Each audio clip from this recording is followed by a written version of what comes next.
Welcome to our channel. In this video, we will explore the remarkable journey of David Norris Brenner, from his early days in Philadelphia to his rise as a prominent comedian, writer, and TV personality.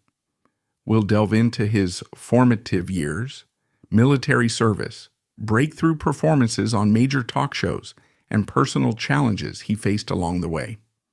Join us as we uncover the story behind one of comedy's most frequent television guests and learn what ultimately led to his poignant and untimely passing.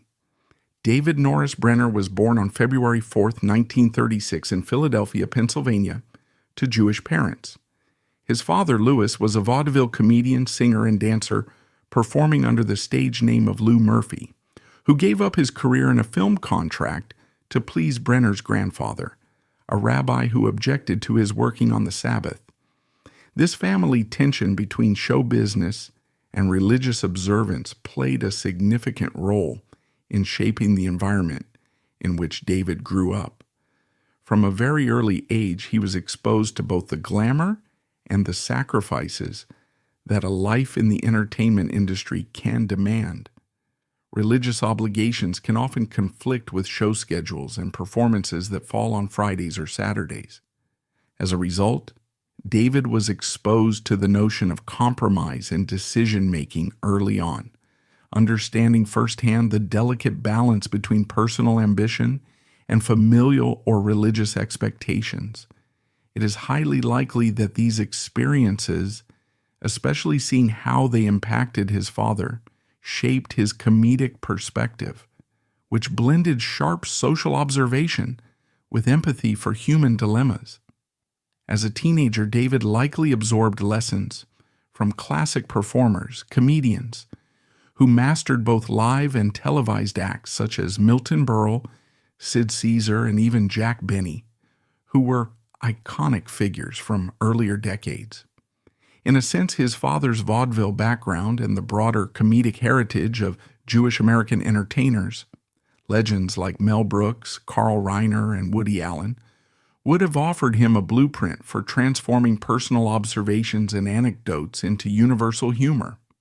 During these formative years, David would have also been aware of the social and political landscape of the 1960s.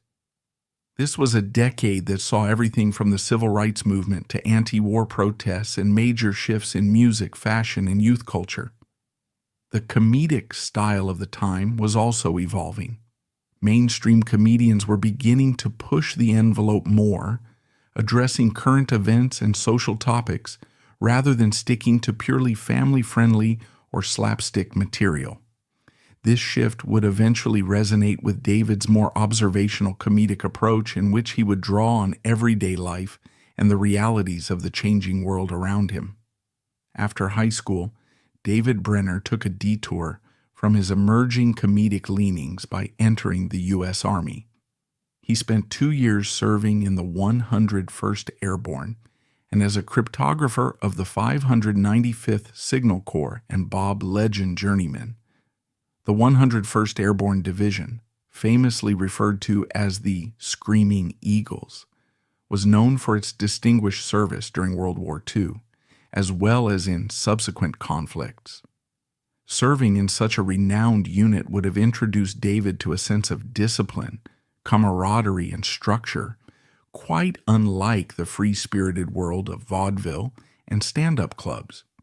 His specific assignment as a cryptographer placed him in a specialized role that demanded careful attention to detail and the utmost confidentiality.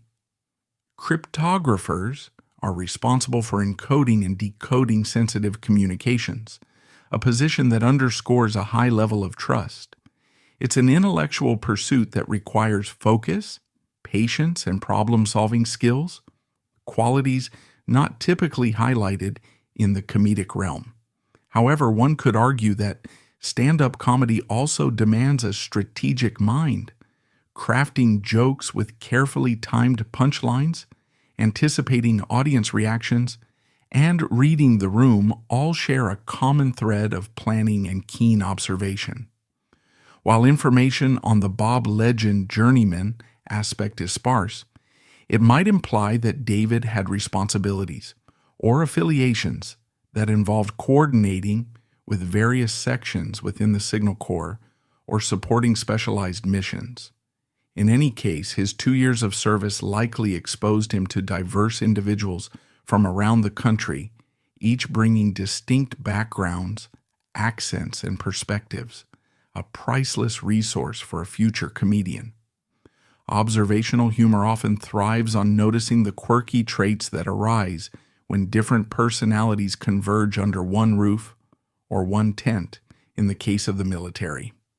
Upon completing his military service and being honorably discharged, David chose to pursue higher education at Temple University, majoring in mass communication. Temple University, located in his home city of Philadelphia, offers strong programs in media and broadcasting, among other fields. David's decision to study mass communication suggested that he was serious about understanding the theoretical and practical frameworks of the media industry. He did not simply want to be a performer. He wanted to know how everything worked behind the scenes, from production logistics to the intricacies of how broadcasts reached large audiences. Graduating with honors further illustrates David's commitment to his studies. The discipline ingrained in him by the Army may have provided the structure and focus needed to excel in an academic environment. A mass communication curriculum typically involves coursework in media theory, journalism, film and television production, and sometimes public relations. Each of these areas would prove beneficial for a budding comedian who needed to navigate TV studios, radio stations, and the press. It is worth noting that Temple University has a diverse student body, attracting individuals from various ethnic, socioeconomic, and cultural backgrounds. Being part of such a melting pot could have broadened David's perspective even more, giving him new material for comedic insights and introducing him to future collaborators and friends who shared similar creative aspirations. The period right after one's military service can be transformative. For David, it was a time to capitalize on the discipline and maturity he had gained and direct that energy toward a career in entertainment. While many young people his age might have jumped headlong into show business without a formal educational background, David systematically equipped himself with academic knowledge and an understanding of media that would eventually set him apart in a fiercely competitive industry. In essence, David Brenner's military service wasn't just a hiatus from performing, it was a formative experience. It instilled in him resilience, an analytical approach, and the ability to work under pressure, traits that would be indispensable when dealing with the unpredictable nature of live audiences, talk shows, and the business side of entertainment. By the time he emerged from Temple University with honors, he was ready to merge these new insights with the inherent comedic spark he had carried since his youth. Brenner's entry into the professional comedy scene came with his first paid gig at the Improv in June 1969. The Improv, initially established in New York City by Bud Friedman, had rapidly built a reputation as one of the premier stages for up-and-coming comics. Performing there, even for a single set, often served as a litmus test of a comedian's readiness for the competitive circuits of stand-up. That David started his career at such an iconic venue shows his confidence in his own material. Following this early success, he frequently performed at clubs in Greenwich Village, an area of Manhattan synonymous with artistic freedom, experimentation, and cultural upheaval. Greenwich Village, or simply the Village, was home to coffee shops, small theaters, and intimate performance venues that hosted beats, hippies, bohemians, and, significantly, pioneering comedians. The sheer diversity of the Village's nightly audiences forced performers to refine their sets constantly, shaping jokes based on live feedback. This environment would have been a perfect incubator for David's natural observational humor. Brenner's comedic style soon caught national attention. He was ranked number 53 on Comedy Central Presents, 100 greatest stand-ups of all time, a testament to the enduring impact of his unique blend of wit, storytelling, and real-world observations. But rankings only tell part of the story.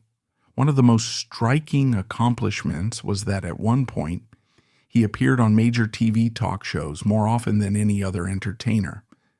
This level of visibility is no accident. It reflected both a growing public demand for his approachable comedic approach and the trust TV producers had in his professionalism. Simultaneously, Brenner wrote 5 books and starred in 4 HBO specials. Writing books allowed him to explore humor in a long-form narrative style, using prose to set scenes and craft jokes without relying on vocal inflection or crowd interaction. This shift from stage to page demonstrated his versatility. He could connect with audiences on television, in comedy clubs, or through the written word. HBO specials, on the other hand, indicated a growing acceptance of edgier, more personal comedy that standard network television might have been hesitant to air. The freedom offered by HBO's format allowed Brenner to push boundaries, adding a new dimension to his comedic repertoire. Yet the comedic landscape during Brenner's emergence was highly competitive. Comedians like Richard Pryor, George Carlin, Joan Rivers, and others were redefining what stand-up could be, infusing socio-political commentary, personal anecdotes, and boundary-pushing language into their acts.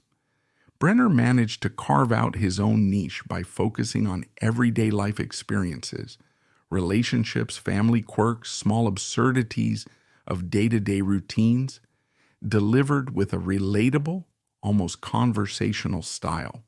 He became the comedian who could make you laugh at life's most mundane moments, a subtlety that resonated with broad audiences.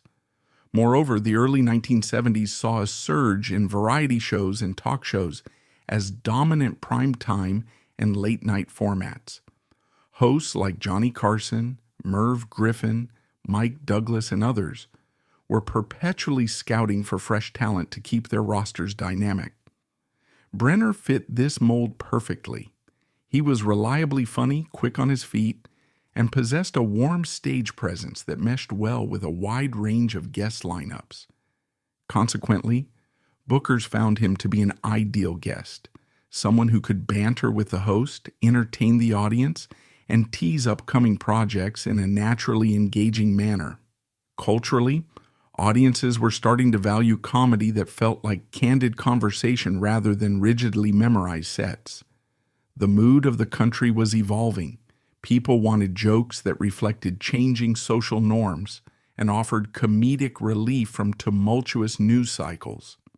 Brenner's stage persona, which often involved sharing personal anecdotes or gently ribbing cultural quirks, meshed with that demand. He was the kind of performer who gave viewers the sense that they could run into him on the street and strike up a chat about everyday annoyances, and he would find the humor in it. The cumulative effect of these factors, his Greenwich Village training ground, a unique comedic style, the shifting tastes of American audiences, and the growing significance of talk shows, catapulted Brenner into the spotlight. By the time he was consistently appearing on national television, it was clear that he was more than just a flash in the pan. He was a seasoned performer whose observational humor could unite audiences around shared experiences. For most comedians, The Tonight Show starring Johnny Carson served as the ultimate barometer of mainstream success, and David Brenner's career is inextricably linked with this storied platform. After making his national television debut there in 1971, he became the show's most frequent guest, clocking an astounding 158 appearances. In those days, The Tonight Show wasn't just a talk show, it was a cultural institution that could solidify a comedian's star power overnight. But David Brenner didn't just appear as a guest, he also guest hosted for Johnny Carson 75 times between 1975 and 1984. That accomplishment placed him fifth on the list of Carson's most frequent guest hosts. Guest hosting was no casual affair. It meant guiding the show from the monologue through interviews, comedic sketches, and sign-offs, all while maintaining the signature vibe that Carson's audience expected. Such frequent hosting duties speak to Carson's high regard for Brenner's talent and reliability. Carson himself was famously discerning about who he trusted to hold the reins. A guest host had to be quick-witted, affable, and adaptable, capable of engaging with both celebrity guests and average citizens. By stepping into Carson's shoes, Brenner showcased his ability not just as a stand-up comedian, but also as a polished television personality who could handle live interviews and the unpredictable nature of nightly broadcasts. During the 1970s and early 1980s, The Tonight Show was a primary source of entertainment for millions of Americans.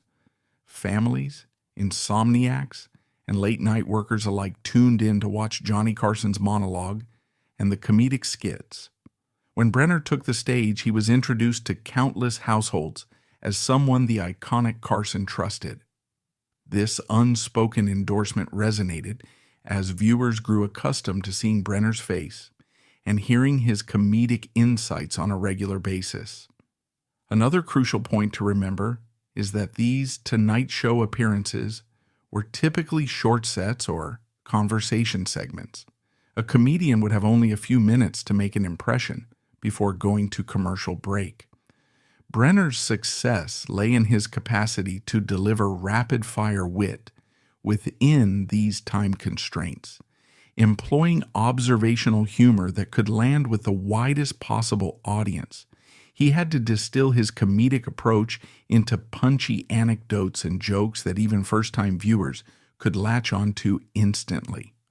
Also, the political and social climate in the United States was undergoing transformation throughout Brenner's time on The Tonight Show. The Vietnam War was winding down in the early 1970s, Watergate rocked the nation in the mid-1970s, and the 1980s ushered in a new era of pop culture excess and political conservatism.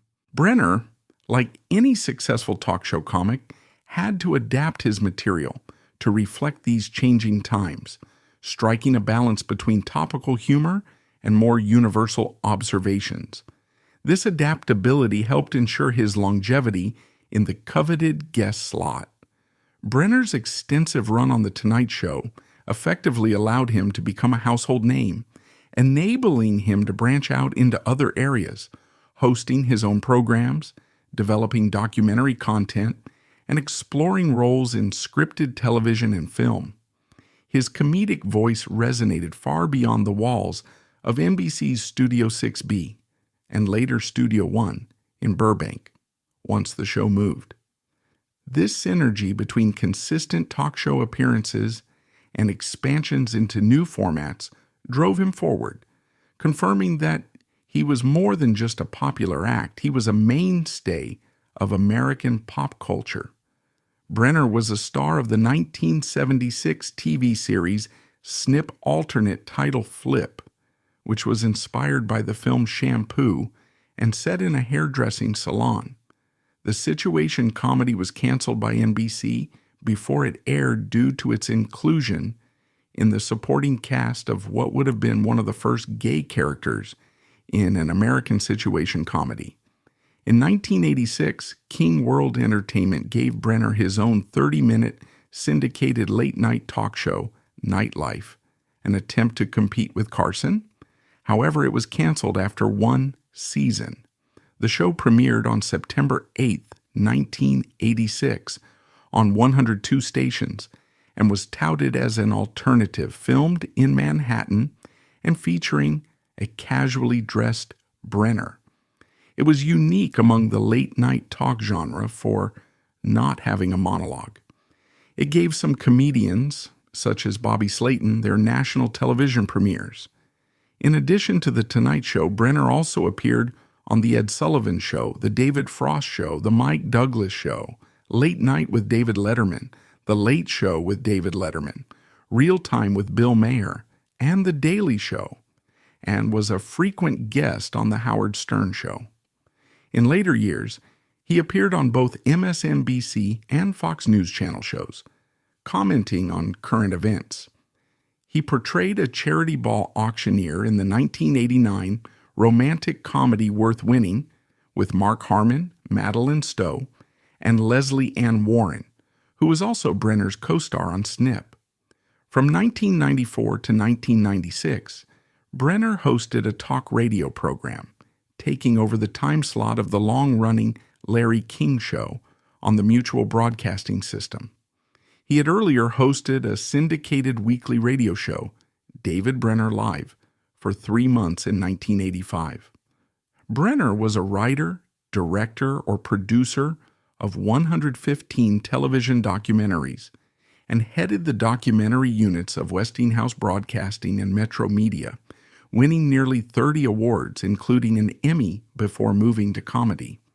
The broadcast pioneers of Philadelphia named Brenner their Person of the Year in 1984 and inducted him into their Hall of Fame in 2003. David Brenner's personal life was multifaceted, reflecting both the triumphs and trials that often accompany a life in the public eye. He had 3 children, Cole, Slade, and Wyatt. His experience with Cole, his first son, brought unique challenges. Brenner and Cole's mother fought a custody battle for several years, finally concluding in 1992 with Brenner emerging victorious. The focal point of this dispute revolved around the notion that if Brenner were away from home more than 50 nights a year, typical for a traveling stand-up comedian, family courts might deem him an absentee father. Rather than jeopardize his relationship with his child, Brenner made a deliberate and significant choice. He substantially reduced the number of his stand-up and talk show appearances, including those on The Tonight Show. It was a sacrifice that showcased the degree to which he valued his role as a father. In an industry that thrives on visibility and constant touring, Brenner demonstrated that family came first. This decision undoubtedly slowed his career's momentum at times, but it also underscores a side of his character often overshadowed by his comedic persona. On February 19, 2000, Brenner married Elizabeth Slater of New York, who was the mother of his sons Slade and Wyatt. Their marriage lasted a little over a year before ending in divorce, triggering 2 additional custody battles that Brenner again won. His repeated legal victories in custody disputes suggest that the courts acknowledged his serious commitment to providing stability for his children. Throughout these challenges, Brenner's dedication to fatherhood remained unwavering, a testament to the values instilled in him growing up in a family where tradition and loyalty carried significant weight. In 2005, Brenner became engaged to Ty Babylonia, a renowned figure skater celebrated for her partnership with Randy Gardner. Though the couple never married, their relationship drew media attention, merging the worlds of comedy and sports. For a time in the 2000s, Brenner lived in Las Vegas, a city that offered numerous performance opportunities for a comedian of his caliber. The Las Vegas entertainment scene, with its iconic casinos and stages, was a natural fit for his talents. However, it also allowed for a more settled existence compared to the constant travel of touring, potentially enabling him to maintain a stronger presence in his children's lives. In many ways, Brenner's personal life was a reflection of the dedication and adaptability that defined his professional journey. He managed to navigate the complicated interplay between being a traveling performer and a responsible parent. Audiences might have only seen him telling jokes or hosting shows, but behind the scenes he was often juggling court dates, children's schedules, and daily family life. Moreover, His experiences with marriage, divorce, and engagement likely fed into his comedic material. Brenner's brand of observational humor often touched on themes of relationships, domestic squabbles, and generational differences, areas where he had extensive firsthand knowledge. This authenticity came through in his performances, making his sets relatable to viewers who had undergone similar marital ups and downs. By examining his personal choices from scaling back performances to relocating to Las Vegas, one sees a performer who deeply valued stability for his family despite the inherent demands of a show business career. In an industry notorious for broken relationships and absentee parents, Brenner set an example of determination and sacrifice for the sake of his children.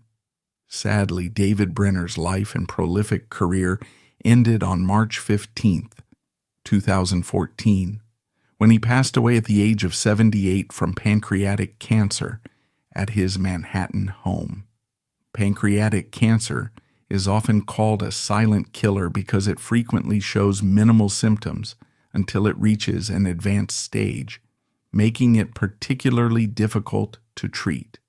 For Brenner, who had spent much of his life under bright lights and in front of cameras, the battle was likely fought with the same grace and resilience he applied to his career.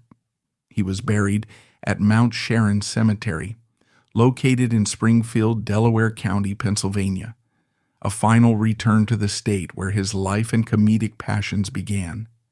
This choice of resting place brought a poignant sense of closure to the narrative of a man whose roots in Philadelphia shaped so many aspects of his worldview and comedic style. In the days following his funeral, local Philadelphia news outlets ran retrospective pieces on Brenner's life, focusing on the strong ties he maintained with his hometown despite his wide-reaching fame. Friends and neighbors in the community recounted stories of a humble man who never forgot where he came from. News of Brenner's passing sparked an outpouring of tributes from the entertainment world and beyond. Fellow comedians, talk show hosts, producers, and fans publicly acknowledged his enormous contribution to stand-up comedy and television. Social media became a platform for countless individuals, both celebrities and everyday admirers, to share their favorite Brenner memories, whether it was a particularly funny late-night appearance or a personal encounter at a comedy club. Many lauded his pioneering approach to observational humor, his friendly presence on late-night TV, and the significant role he played in bridging classic and contemporary comedy styles. Several of his peers in the comedy circuit took to their podcasts and radio shows to reflect on the influence he had on their own careers, pointing out his consistent kindness and generosity in an often cutthroat industry. In the days following his death, major television networks aired short segments commemorating Brenner's achievements. Archival footage of his stand-up routines and guest hosting stints on The Tonight Show reminded audiences of the seamless way he connected with people from all walks of life. Entertainment journalists also revisited his less-discussed documentary work, highlighting that his intelligence and storytelling abilities extended beyond the stage. These media tributes underscored the multifaceted nature of his talent, reminding fans that while Brenner was known primarily for comedy, he was, at his core, a deeply curious and thoughtful storyteller. While his death marked the end of a brilliant career, Brenner's influence endures through his many documented performances, HBO specials, and guest appearances. The comedic landscape he helped shape, one where observational humor about daily life resonates deeply with audiences, remains a staple today. Younger generations of comedians have built upon the foundations laid by individuals like Brenner, proving that the best comedy often comes from tapping into the shared human experience. Several stand-up venues in New York and Los Angeles hosted tribute nights where up-and-coming comics performed sets inspired by Brenner's signature style. These events served both as a memorial and a testament to his enduring impact on comedic craft, illustrating how his approach to humor continues to guide new talents. Beyond the realm of comedy, Brenner's passing is a reminder of the family man he was. His children and close loved ones lost a dedicated father, partner, and friend who had made personal sacrifices to ensure they were a priority. The loss extended far beyond the entertainment community, touching the hearts of those who admired his willingness to value family bonds in an industry that sometimes prizes ambition above all. Personal anecdotes from those closest to him revealed a man whose warmth, even off stage, made him a confidant and mentor to many. Thank you for watching our video. From his beginnings in Philadelphia to making comedy history as a frequent guest on The Tonight Show, and finally to his battle with pancreatic cancer, David Brenner left an indelible mark on American entertainment. We hope this video has offered you insight into both the triumphs and trials of this groundbreaking comedian, whose influence endures through his numerous television appearances, documentaries, and personal legacy.